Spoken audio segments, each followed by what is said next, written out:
ठाणे महापालिका क्षेत्रातील सर्वाधिक वर्दळीचा रस्ता असलेल्या घोडबंदर रस्त्यावरील वाहतूक कोंडी कमी करण्यासाठी मुख्य आणि सेवा रस्ता जोडणीचं काम सुरू आहे.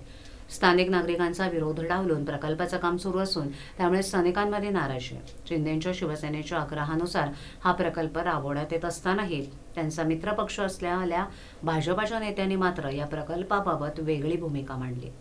रस्ते कामानंतर दुभाजक टाकून सेवा रस्ता पुन्हा सुरू करण्याची भूमिका भाजपा नेत्यांनी स्पष्ट केली आहे. नवं ठाणं म्हणून घोडबंदरचा परिसर ओळखला जातो. या शहराचं गेल्या काही वर्षात मोठ्या प्रमाणावर नागरिकीकरण झाले. या मार्गावरून अवजड वाहनांची वाहतूक सुरू असते. या वाहनांची संख्याही मोठी आहे. शिवाय स्थानिक नागरिकांची वाहनं याच मार्गावरून वाहतूक करतात. त्यामुळे घोडबंदर मार्गावर वाहतूक कोंडी होते. ही कोंडी टाळण्यासाठी मुंबई महानगर प्रदेश विकास प्राधिकरणाकडून सेवा रस्ते मुख्य रस्त्यात जोडण्याचं काम सुरू आहे. सेवा रस्त्यांवर बेकायदा वाहनं उभी केली जायची आणि फेरीवालेही ठाण मांडून बसत होते. यामुळे सेवा रस्त्यांचा फारसा वापर होत नव्हता. त्यामुळेच राज्याचे परिवहन मंत्री प्रताप सरनाईक यांनी मुख्य आणि सेवा रस्ता जोडणीचा प्रस्ताव पुढे आणला होता आणि ही कामं लवकरात लवकर पूर्ण व्हावीत यासाठी ते आग्रही असल्याचं सातत्यानं दिसून येत होतं. हा प्रकल्प कापूरबावडी ते गायमुखपर्यंत राबवला जातोय. प्रकल्पामुळे भविष्यात अपघाताचा धोका निर्माण होण्याची भीती काही नागरिकांकडून व्यक्त केली जात असून यातूनच नागरिकांकडून या प्रकल्पाला विरोध होतोय.